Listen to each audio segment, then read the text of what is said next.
Hey guys, welcome to this Lorraine 40t replay. I'm playing the Lorraine 40t in Skirmishes this time, so it's slightly different from the normal videos, but it is a good indication of what the Lorraine can do basically. The thing is, I haven't really played this tank in randoms yet, a couple of matches, but most of it I have been playing in Skirmishes just to get a feel for the tank, and Skirmishes give you a slightly nicer matchmaking, so to say, because it's only tier 8, so you get more of a feel for the tank, and you can get a feel of how it performs under pressure as well. And this match certainly was a little bit of pressure, especially toward or from like the middle of the match onwards. I am guest in the stronghold skirmishes of BRAH for this match. Just some random tier 8 skirmishes, nothing really serious, but we came up against Ideal, which is a really nice opponent because they know what they're doing. So it's just a nice all-round match. So the Lorraine, I didn't really like it when it was tier 9. I got it initially when it was actually a tier 8 tank. Back then it was very similar to the AMX 5100. And when it moved to tier 9, it basically didn't really improve, at least for me personally. I didn't feel like it improved. And this tier 8 version of the premium is actually really nice. The major differences being that it has a 4-shot clip instead of a 6-shot clip. The reload is a lot faster. Because of this, the reload is only, in my configuration, 33 seconds. You can see that the IS-3s are still very good at bouncing even premium shots, and I must say these premium shots, they're good but not great. They've got 263 pan, the normal ammo has 232 pan, but I like the Lorraine as a tier 8 tank a lot. It is, I think it's definitely one of my favorite premium tanks in general. I mean, you guys know I really love the VK4503, which is the 7 German heavy. Tier 8, there hasn't been a tank that I really like playing for a long time. I mean, the Scorpion is really cool, but it's very situational in randoms. Whereas this tank can actually do something. The only thing is that once you're reloading, you're out of the fight. Like me now, I cannot help that Panther 2 at all. So I need to wait until I'm reloaded, and as you can see, the gun handling, aim time is a little bit on the slow side, but the gun handling itself is actually really nice. We managed to put a full clip of damage now into the enemy team, and we can see that it's sort of even now in terms of tanks, but everyone is basically on perilously low health. And the thing is, that's the only thing with an autoloader. In between the reloads, I cannot really help them. I could use my HP, that is absolutely true. I could use my HP, but that would be in vain, because what would be the point in me losing all my HP now, while I might be able to basically fix the match later on. So unfortunately that guy gets taken out as soon as I fire, but now we've got this IS-3. And luckily our pan doesn't let us down this time. We've still got 1 round left. I'm seeing if I can put it into someone, and now I think I'll put it in this light tank. Need to change him, and the Lorraine mobility wise is actually quite nice. It can and it will do 60 kilometers an hour, but it has the same problem that the CDC has, that it doesn't really want to turn. The CDC has the same problem. It's really fast in a straight line, but if you try turning, it doesn't work.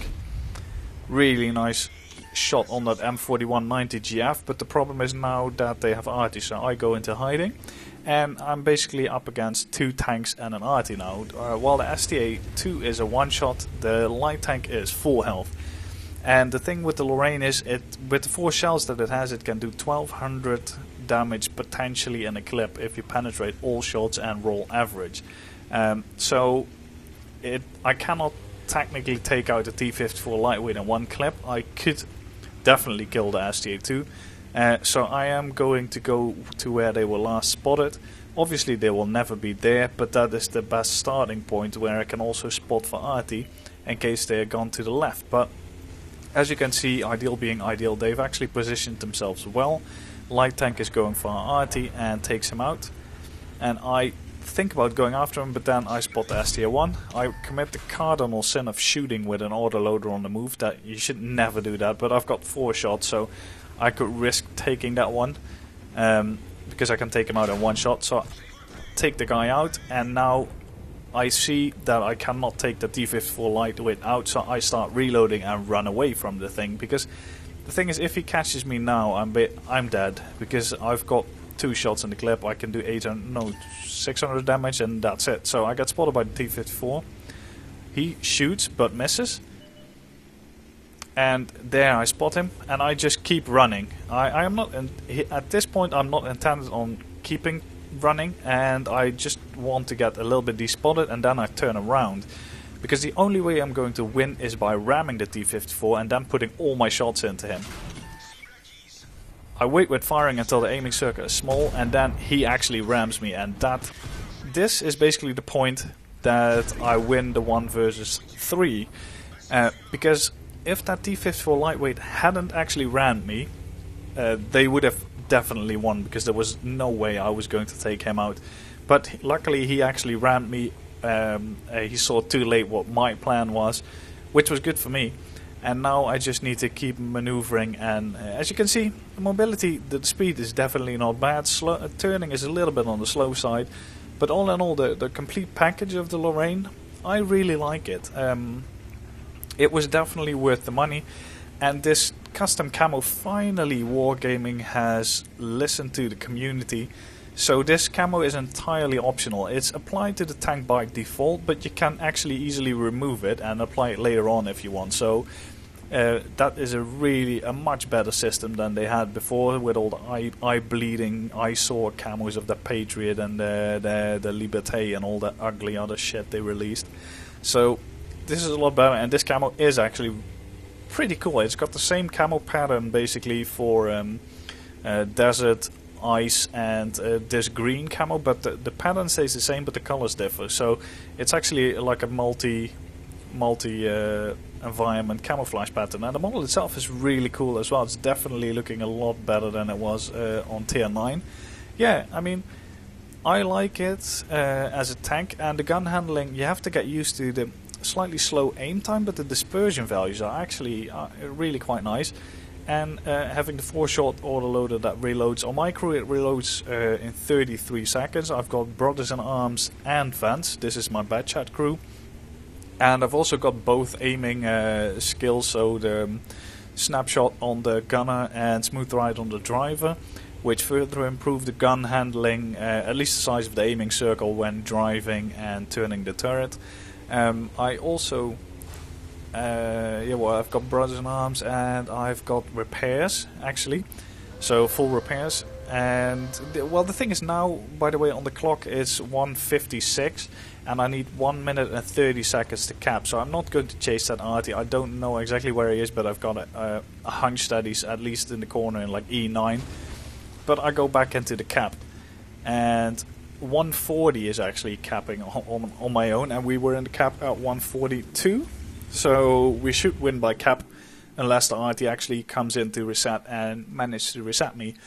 But yeah, as I was saying, I've got I'm working on the 4th skill for this crew. So I've got Brothers in Arms, the aiming snapshot shit, the repairs, and now camo, and can't remember what I've got on the commander though. But yeah. So 4th skill, this is a really nice crew trainer for the bad chat crew as well, but all in all, I mean, it works really well. Camo is surprisingly good as well. Currently I'm at 60% camo on 2 of the 3 crew members, and I've got 21.60% camo, which is really nice for such a relatively big tank actually. And now it's just waiting to see if I can pull this off for 1 versus 3 versus ideal in the stronghold. Would be cool. I mean, the RT only needs to splash near me. This tank has no armor. If a T-49 shoots you, even on the front, you'll take full HE damage, because it will always penetrate. So keep that in mind. I've received a shot from a T-49 for 950 damage, and there is the RT. And he fires.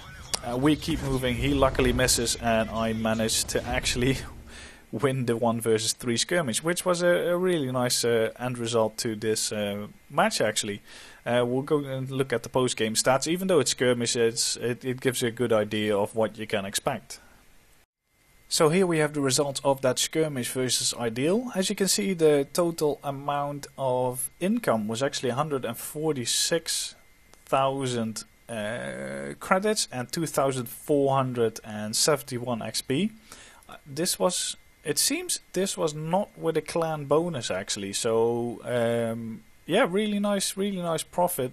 In general, 67,000 profit. The reason was that my ammo resupply was pretty expensive because I had 4 clips of premium ammo, which, yeah, in skirmishes you do need to fire a lot of premium against IS-3s and defenders and all kinds of stuff, just because you need to penetrate, even though I dinged a couple, I mean, defenders being defender.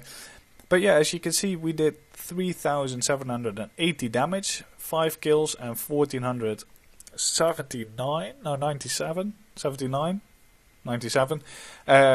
XP, which is a really nice amount of XP in general, good for crew training as well, obviously. So yeah, as you can see, the income potential with regular ammo especially, because the regular shells are not that expensive, they're about 1,000 credits a piece, which is pretty normal for tier 8 tanks. And the credit modifier itself being a tier 8 is really good. So yeah, all in all, it makes good credits. I think it's fun to play in randoms as well, the medals that I played it in randoms. I can definitely recommend it as a premium tank, but the only thing is you have to be an experienced driver, especially an experienced driver of autoloaders, otherwise you will not do very well in this tank, because it has no armor and it has a clip, so if you're reloading and you have no armor and you get caught out, you're basically dead, so you need to always keep yourself safe.